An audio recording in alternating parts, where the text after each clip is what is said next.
You know, after seeing dozens of live-action remakes Disney had tried to attempt but ultimately just didn't really stick, Dreamworks decided, hey, let's take our chances and remake one of our most popular movies ever, How to Train Your Dragons, which is undeniably one of the greatest movies that I've watched. And it predates back to 2010 when I was just a 5-year-old watching this masterpiece when it first came out, and I would just repeatedly put it on non-stop. Like, this movie was so precious to me that made me invested long into the Dragons franchise that we are all familiar with to this day. But now we have a new live-action remake that is bringing this anime masterpiece to life, which, to be honest, at first when it was announced, despite some wonkiness surrounding its authenticity, I was iffy about it, not gonna lie. Not that I wasn't excited for it, I was just taken aback of how they're gonna bring this amazing piece of dragon media to life without diluting its quality compared to the animated film. And I do want to give props to the director Dean DeBlas, who actually written the original How to Train Your Dragons trilogy. So that fairly gave me a lot more confidence that he would do his best that he can to direct this movie in a way that appeals to all of the fan base. Alright, enough said, I gotta get to the proper introduction. What's up everybody, this is Willie and welcome to another video. For today's video, I'm gonna be making my first movie review on this channel, and what better way than to make a review on the recent live action remake of How to Train Your Dragons, which is finally the time that I get to talk about something that is at least a part of the mainline series, since on this channel I've only been talking about the spin-off versions of Dreamworks Dragons, which I know they're not the greatest in the world, or especially one of them I definitely don't have a great experience with, but at least they are something of note because they are in connection to the Dragons franchise, so it was at least something that I could talk about. But now I can really elaborate more on the mainline franchise, and we have all that with a reboot adaptation of the original, which takes place 15 years after the original. So now that I finally watched it, the movie was perfect. Well, I don't know if that's really an exaggeration because it wasn't too perfect in a way, because there were things that I wasn't happy with or underwhelmed by, considering they didn't really match with the quality of the original, which left me underwhelmed. But in such ways, I do think Dean DeBras did the greatest job ever to make a seemingly great match cut with this reboot adaptation, recreating that same story in a realistic world that somewhat equally gives us the greatest charm that resonates with us perfectly. And to go along with that, let's talk about the casting, where Mason Themis, who plays as Hiccup,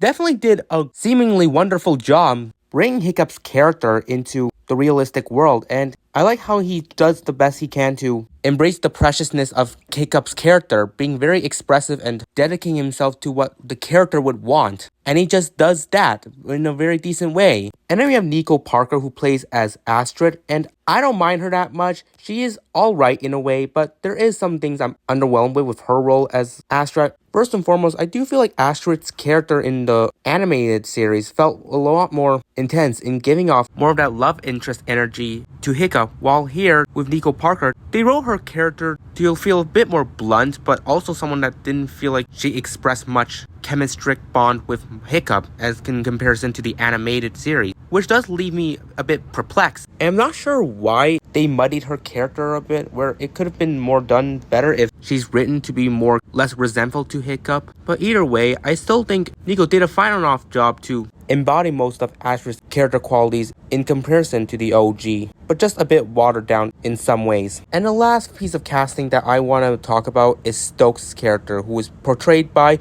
Gerard Butler, who, if you don't know, he actually is reprising his role as Stokes because he voiced Stokes in the original. So that's a really cool revelation there, and his bringing of the character to life, oh, he was irreplaceable. He brought all the energy he can to pretty much match what he did 15 years ago when he was only delivered by his voice. Now, by his actions, he was fully committed to giving that great quality in Stokes' character. And then the last thing I want to highlight is obviously the dragons, which we are bringing CGI into this. And for Toothless's model, oh, they did a spectacular job, make him very well embellished and creating the animated character's counterpart to this live action movie, and he looks well stylized for a realistic version of him. Even though, yes, there is some qualms with how some of his design felt, but overall, I did like the aesthetics on this model of Toothless. And with that, we get to finally the storyline, the proper review of the movie. And I'll say, although I do label it as perfect, I also did mention that there is some notable qualms I have. And that mainly stems from some of the differences that the live action did that wasn't in the original, which you can note if you had watched the original dozens of times. I mean, it is fair to not have the movie be entirely the same for every single detail, but at least make sure some of the more important ones that really emphasize on the story are kept the same. And in speaking of that, what makes the original so stunning is how much you really resonate with the narrative of the story and how the characters adapt themselves to it, which really makes the audience feel that connection while watching. And in this movie, it does sort of like that. Like the bonding moment between Hiccup and Toothless was just equally as mesmerizing. And obviously we get to the first flight, which is obviously one of the most remarkable scenes with Hiccup being really able to test his bond with Toothless as they go on their first flight together. And the movie does well enough to portray that, giving us some really great choreographic shots alongside the returning famous background music that would play during this sequence. And oh, I was just cheering hard when I heard it because that's exactly what will always stand out to me from a How to Train Your Dragons movie. The test driving music, the dramaticness in front of it that evokes the excitement for me with the movie.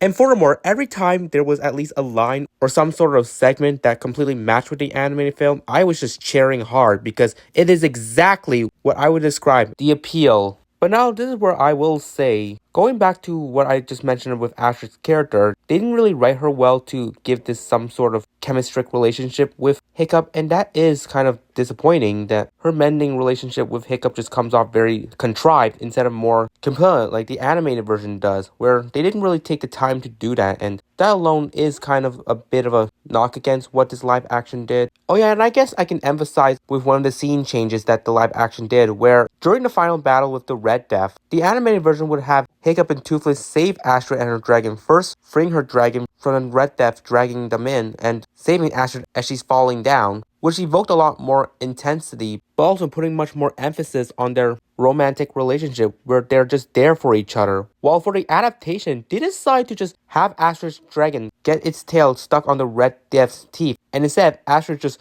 going ahead and chipping the teeth off to free her dragon, which I mean okay, and then having her jump out to then be saved by Toothless and Hiccup, which I mean it is a cool visual, but it just sort of takes away that charm and heart in their relationship, which is why I do find it less compelling in my personal opinion. And then for the rest of the movie, there is just some meandering about in certain scenes that were just unnecessary to add on, but more so for the sakes of expanding the length of the movie despite how irrelevant they come off as. Pretty much for that, I still think the movie is incredible. And I do like most facets of what the directors did with it to make something stand out and not add too much of a dip in quality that will regress from the original. I think it's excellent. How to Train Your Dragons is still one of my favorites, and the live action adaptation did its grace to really stay true to its legacy for the most part. And because of the success, I did see that now they're going to do an adaptation of the second film, so that's going to be interesting. This live action remake here, definitely worth the watch. And I might as well jump in here and talk about the fact that certainly DreamWorks adaptations in general just always lives up to its potential, as we see here in the likes of like Captain Underpants, Dogman this year, which I absolutely adored, and even Bad Guys. Like what DreamWorks is able to do, unlike its relatives in Disney, is that they make their adaptations a lot more charming, where it embraces a lot of uniqueness to them, not feeling very tropey, and this live action movie is on par with that. So it makes me fairly confident that DreamWorks just knows the trajectory they're going and sells their ship to head to the right direction where they're able to find the island of gold. And that's what makes me confident with them moving forward. And I definitely do look forward to seeing the second adaptation of How to Train Your Dragons, which I definitely will review on this channel when it does come out. So definitely stay in tune for that. But yeah, that's pretty much it for this video. Comment down below what your opinions are on the How to Train Your Dragons remake. Feel free to share your opinions and thoughts on it. And as always, I'm going to continue sticking to making content, reviewing this kind of media, so keep your eyes out for that. And if you'd like to see more, definitely subscribe so you'll get more of that. With all things being said, I appreciate you all tuning in, and I'll see you all in the next video.